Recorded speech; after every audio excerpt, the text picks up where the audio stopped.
This is Sports Charlotte, the podcast about sports in Charlotte. My name is Herb White. I'm editor-in-chief of the Charlotte Post. It is Thursday, April 2nd, 2026. This is Cameron Williams, who is a staff reporter at the Post and a basketball aficionado, which is where we're going to focus our attention today. It's all that's going on, like, in the present. Yeah. I mean, there's some Charlotte FC, but I'm sure we'll cover that eventually. Absolutely. So, in terms of basketball, the Hornets are moving towards the end of the season, the regular season. There's postseason basketball in their future, whether it's the play-in scenario or regular old best-of-7 series. They're playing tonight. You plan on being there. So, let's take their temperature with 6 games left in the regular season. Elaborate. Taking their temperature. Where are they in terms of momentum building? They just got around, they broke a 2-game losing streak Tuesday, and in pretty devastating fashion.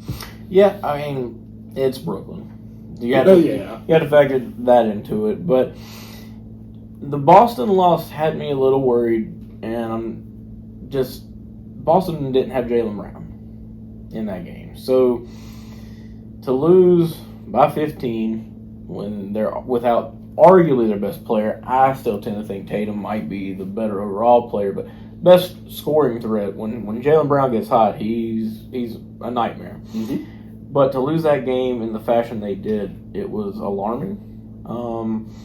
The Philadelphia game was close till the end, and then a few miscues here and there probably cost them that game. Con Knipple didn't have a particularly great game against Philadelphia. So, I mean, you just shake those two off, and now you've got a favorable stretch with Brooklyn. Obviously, you haven't won that game.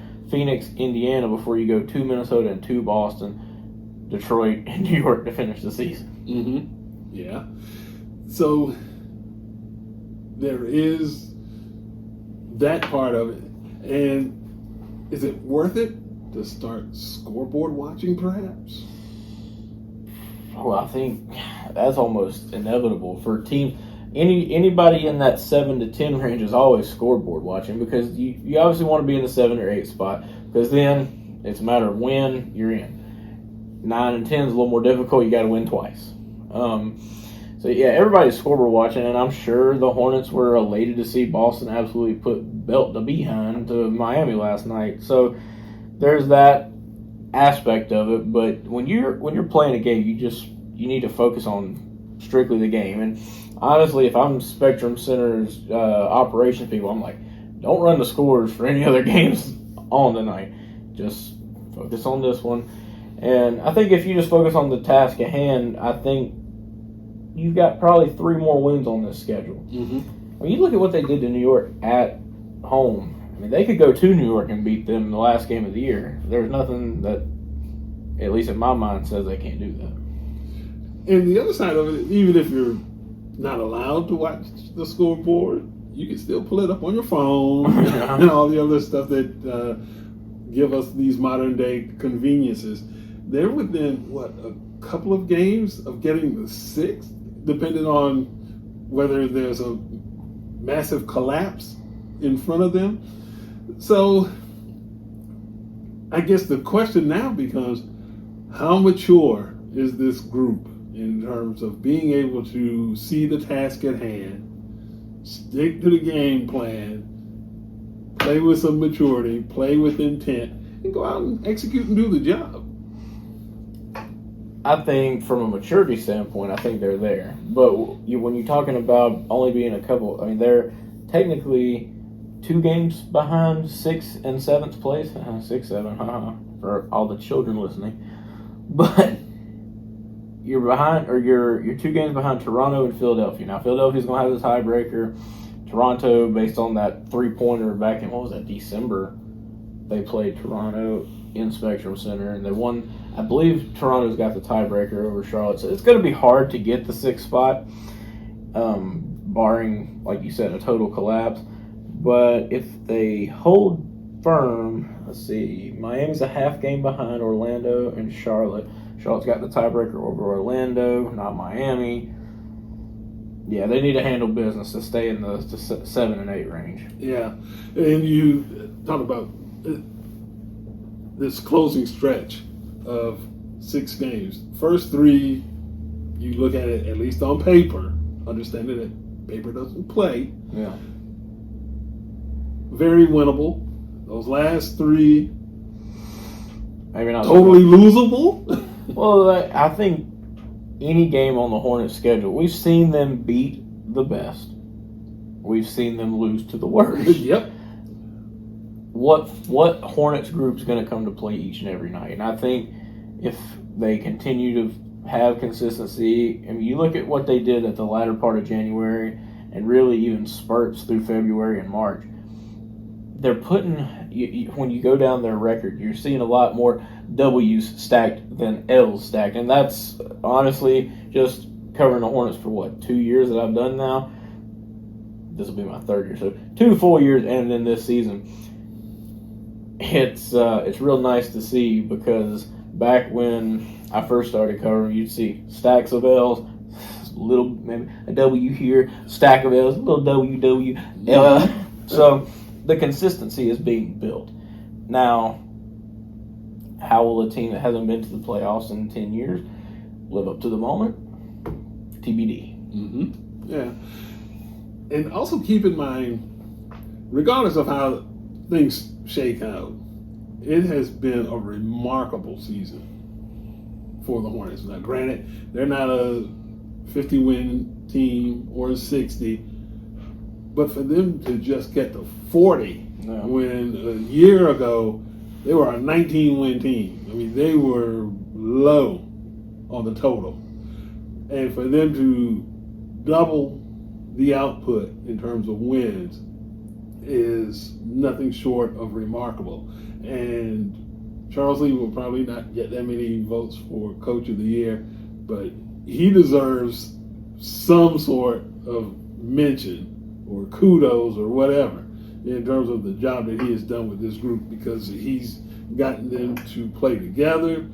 And then if you're talking about the front office putting together a team that will play the way that he wants them to play, that has been really good. And when you go out and you swing trades for people like Kobe White, you draft Con Kniffel, Sion James, Ryan Kalkbrenner, on and on with that rookie class. Somebody is making the right calls in Charlotte. Finally. Yeah, it's taken a long time. Finally, they've gotten around to it. And perhaps what I refer to as the curse of James Borrego has been broken. I thought it's been lifted when they went on the 10, 11 game win streak back in January. I thought the curse of James Borrego was lifted. You weren't convinced. No, I wasn't. But to get back to 40 wins and have the potential to see when there's 6 games left. If you win all of them, 46 and 36 is a miracle compared to where they've been. Mm-hmm. So I think realistically, you're probably looking at 43 and 39, 42 and 40, give or take. But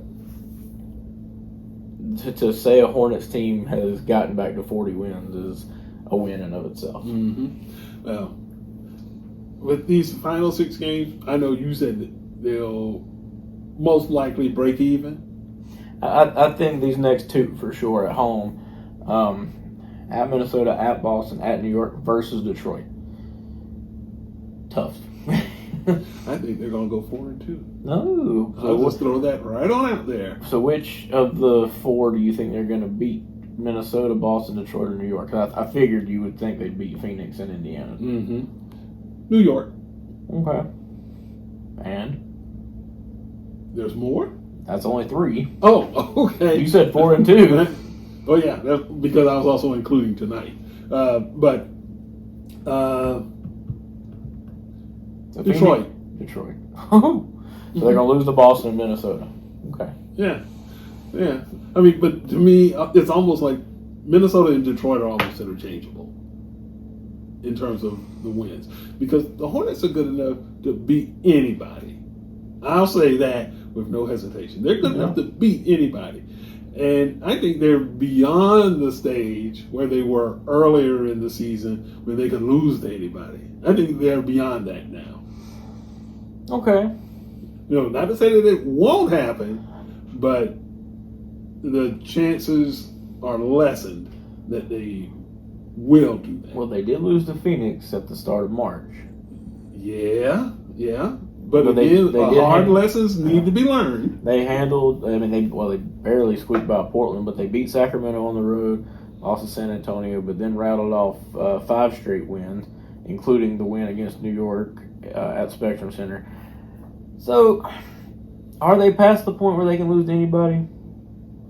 Probably so, because I'm just going back to mid to late February, and they handled Washington, handled Indiana, handled a lot of these teams towards the bottom of the pack, Sacramento, that you would expect them to, not like at the beginning of the season when you lost back-to-back to Toronto, Indiana, Atlanta, the Clippers. So, although Atlanta's a good team now. They are. They're in the, 5th spot? Yeah. I mean, they're actually winning by subtracting, if you know what I mean. Trae Young leaves, and all of a sudden, they're pretty good. But you just look at that roster, though. As far as the way it's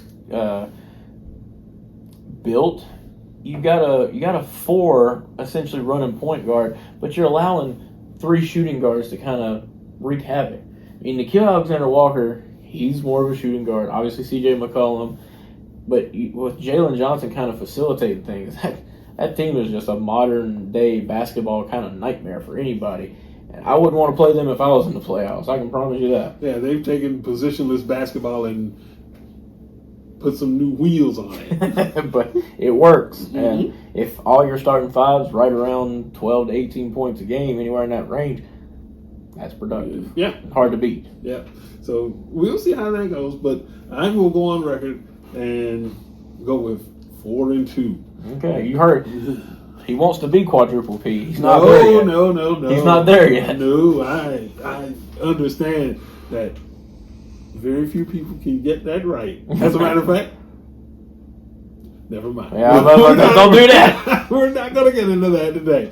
But we'll see. First steps first. And obviously the first game in the rest of the season starts tonight. Yeah. And we'll have you covered on the CharlottePost.com.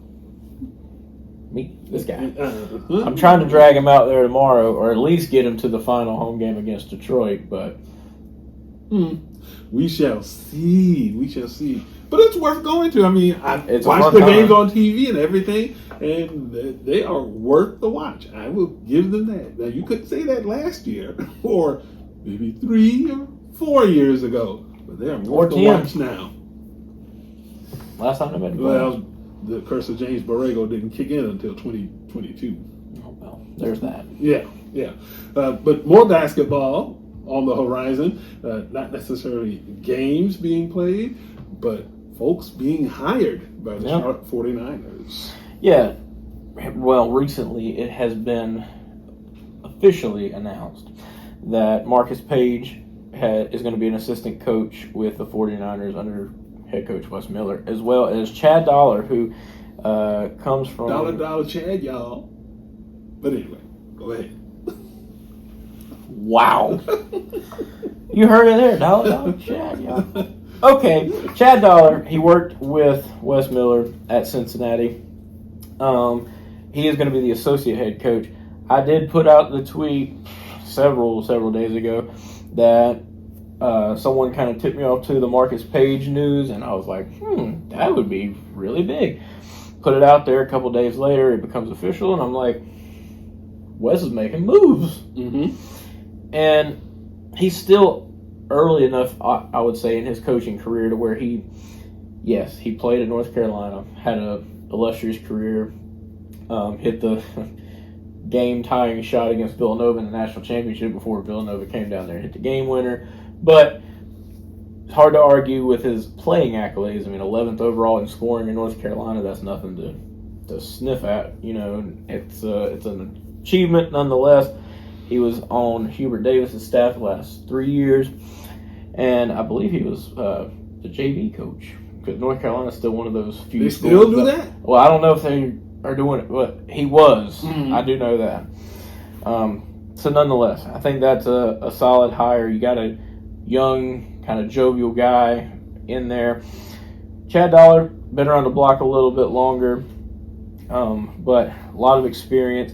He worked at Georgia under Tom Crane as an assistant for 3 years. He's also at Auburn. So 5 seasons at Georgia Tech. A lot of experience at the P4 level. Mm-hmm. And I think that's going to bode well coming down to the G6 in the American Conference and helping Wes Miller out kind of navigate year one.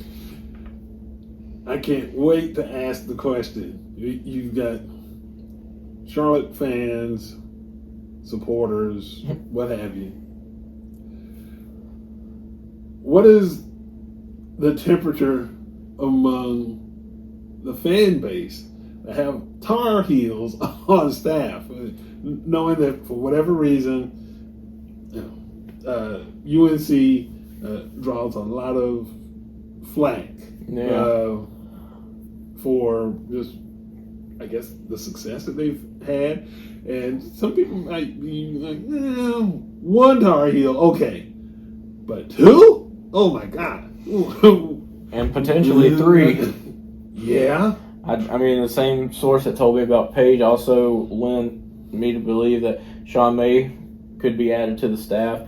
Now, I have heard in the past few days that right now May's kind of playing babysitter, so to speak, while UNC's trying to find their next head coach. But there could be – May is well liked around Chapel Hill, and so there may be some pull to try to get him on the new staff. That's why I don't think there's been anything officially done here yet. But I did hear that there were talks about him coming to Charlotte, and that would just be crazy because, I mean, it would filling out the bench with former Carolina assistants. Yeah, so all those Tar Heels in Charlotte. Would the 49ers faithful be resentful of something like that? Or is this purely basketball and you don't care? As long as Charlotte is writing their checks, they're okay. Both. I've heard both. Mm-hmm. There are some, I don't want to even say cynics, because sometimes, if you're Charlotte and you're in a position where UNC has gotten all the limelight and all the publicity and all the stuff, and they're the oldest school, they're the flagship, in the UNC system. Yeah, there's going to be just some natural, not necessarily rivalry, hatred, but you don't like them. Animosity. There you go. Mm-hmm. That's probably a good word. Some people are like that.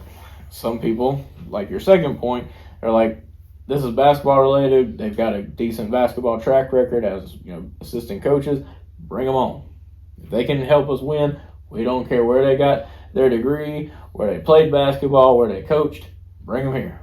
Mm-hmm. So, both. Yeah, well, and the athletic director, he's also in Tar Heel. I'm just saying, they got him from Clemson, though. But, he's got some North Carolina background, too. Played JV ball with him. That's a lot of Tar Heel background that everybody's going to have to adjust to. But, truly, I don't think this is a thing to worry about if I'm a 49er fan, because you can't argue with their track records. And Marcus Paige has been known as a solid recruiter. So has Chad Dollar. Dollar, in his bio that the 49ers sent out in the press release, they talked about him recruiting guys like Anthony Edwards to Georgia. Like, hello, number 1 pick. Guys like Nick Claxton and others. So can you be... I know Dollar isn't necessarily on the UNC side of things, but even with Paige, what can you be upset about other than the fact of the name across his jersey that he wore? Yeah, that's a good point. Because I can't find anything. Well, the other side of that, if you're talking about this strictly from a basketball perspective, you talk about bringing in somebody like Anthony Edwards to Georgia, they really have their work cut out for them here. Yeah. Because it's not a P4, it's not the ACC, and whether we want to admit it or not, recruits are still swayed by the name on the front of the jersey to a degree. They would just as soon be swayed by the size of the wallet these days. That's more so, yeah. I was going to say that's more so what I would be most concerned with is how big a check can you write to these recruits? Because it's like Miller said in his press conference, Charlotte used to be competitive in getting recruits that, UNC or Duke or whomever, a lot of these schools in ACC country right here in the hotbed were going after, and Charlotte would get some of these guys. And so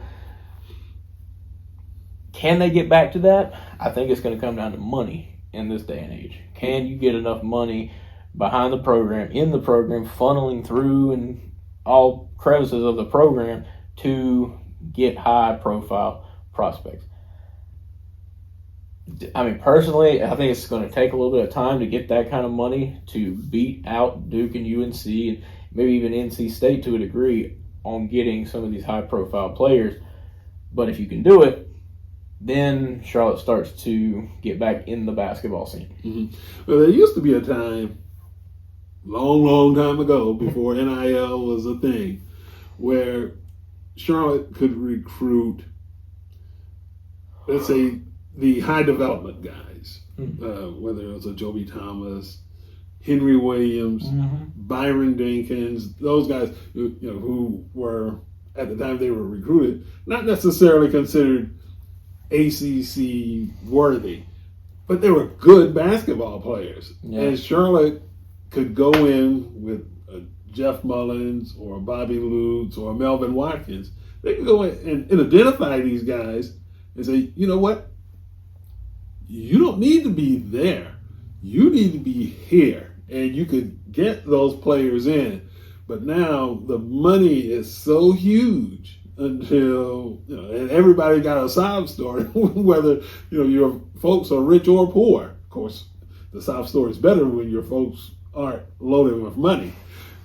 But that is such an issue now that even players aren't necessarily even thinking of themselves as developmental people. Yeah.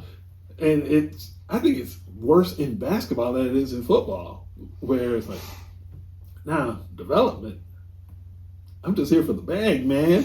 Yeah, but if you want at Charlotte, you want to get some of those guys where you can develop them, and the key is keeping them, because you've seen even under guys like Aaron Fern and Ron Sanchez, they would get guys, develop them to a certain level. You look at Jameer Young.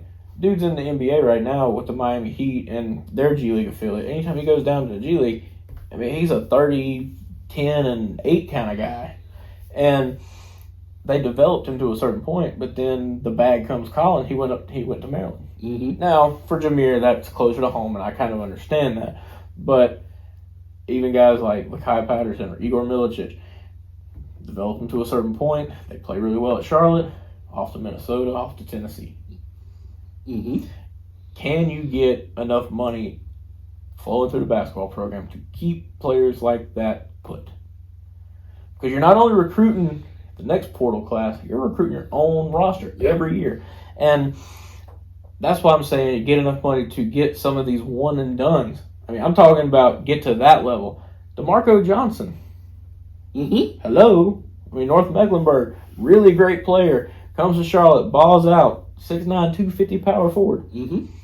When's the last time Charlotte's had a bona fide baller like DeMarco Johnson? It's been probably since DeMarco Johnson. Well, yeah. And so that's the thing, because now people aren't necessarily, it may be trite, it may be cliche, but nobody cares about loyalty anymore. No. Now, when it comes to this, and they also don't care about academics, because when's the last time you've heard of somebody being academically ineligible for anything? They make sure that they go to enough study sessions and stuff to get those grades back up. But they're only sticking around long enough for the next bag. So it doesn't matter whether they're academically eligible at any school at any particular time, because that is a foregone conclusion. Nobody cares about the academics now. No, and I mean, as bad as it is, it's just the truth. I mean, college athletics, it's about the money. How much are you going to be able to pay me? How much are you going to be able to pay to keep me? And I think right now Charlotte's just getting to a point where they're kind of understanding that, and now they're getting enough financial backing to maybe help alleviate some of those situations I was referring to, where you have a team that was competitive for a full year, played pretty solid, and then all of them gone. Mm-hmm. Yeah, and it's also impacting the high school recruits, because if you're just trying to figure out where campus is, yeah, you're hopelessly behind anyway. So unless you are a nationally ranked stud and you're going to get every chance to contribute immediately, chances are you're going to have to move down to a lower level, get some development in, then go get your bag. Well, and see, that is a dilemma that I think a lot of high schools, not just in North Carolina, yes, a lot in North Carolina, but across the country are facing right now. You see it a lot with football. You don't see as many coaches at and in the high schools, even in their backyard. And I know that was one of Charlotte's biggest complaints forever, our Charlotte high school coaches, is, we don't even see UNC Charlotte in our building. And well, now it's even worse because you're recruiting the portal. Mm-hmm. And I know, at least in my talks with Albin and what Wes Miller said, they're going to try to take like a 60-40 approach, because you don't want to start a season with a bunch of freshmen. It doesn't can't win that way, especially not at this level. Sometimes if you're a Kentucky or a UNC or a Duke, you can get enough 5-star guys to fill out a roster and be competitive, mm-hmm. and get close to 30 wins or 30 wins. Not at this level. Mm-hmm. You got to have some guys that are experienced, mm-hmm. been around the block a few times, know what it takes physically, that are more mature as far as their physique, mixed in with some freshmen. And I think finding that recipe is just something that a lot of G5 or G6 coaches are trying to figure out. And I'm sure something that Wes Miller and now Chad Dollar, Marcus Paige, and whoever else he decides to bring on his staff will be navigating as well. Yeah, that's going to be some interesting stuff, because if you are not one of the alleged blue bloods, and we've seen in recent seasons, some of them are struggling too to make that transition. And how can you be good all the time? But so many schools are going to be that way, because some are going to be, unfortunately for them, they're going to have some misses when it comes to recruiting those more experienced guys. They may not take the coaching the right way, or injuries may come into play. And for some of these programs that are accustomed to getting those ones and dones that are going to move on to the NBA, some of them are now feeling the impact of this new landscape. Kentucky, hello, that kind of thing. So I would even tell the folks at Charlotte, you're part of the club. Yeah. Everybody's trying to figure this stuff out. But if you have a good foundation in place in terms of your coaching staff that can balance that need for constant replenishment of recruits, because it is constantly changing. So if you can juggle that like an NBA general manager, God bless you. You're going to be worth your weight in gold, and your school should reward you generously if you can pull it off. I couldn't have said it better myself. So why bother? That's right. With that, I'll close this out. Okay. Because you're in a mood today, buddy. Mm-hmm. Go to thecharlottepost.com while we have your attention, because it is a lovely little website with all of our reporting on it. But we want you to visit the top right corner where you see subscribe and donate, because you can subscribe to help the cause and help us pay our bills and all the fun stuff. Absolutely. Because we want you to have the paper in hand every week. We come out every Thursday, and You can get us in the e-edition or the print edition, however you prefer to read your news. You will see plenty of my basketball reporting, football reporting from spring football, Charlotte and Johnson C. Smith in the coming weeks, as well as stringer Steve Goldberg and Panthers stringer Jeff Hawkins. They're reporting on the Panthers and Charlotte FC. A lot of sports going on in Charlotte, and we cover it all, even if we don't sleep a lot. Yeah. And even his reporting on the Golden Bulls. So, do us a favor and do that, as well as get your podcast on the Queen City Podcast Network, wherever you get your podcast, Spotify, SoundCloud, Apple Podcasts. You know where you get them. They're always there. We record at least once a week, sometimes more. We would appreciate if you go to YouTube and click the bell, subscribe, so you know when we drop a video. I think that covers all the bases. Thank you. Yeah. So from everyone here in beautiful Derrida, that's the EIC Herb White. I'm Cam Williams. Have a great day. Thank you for watching and listening.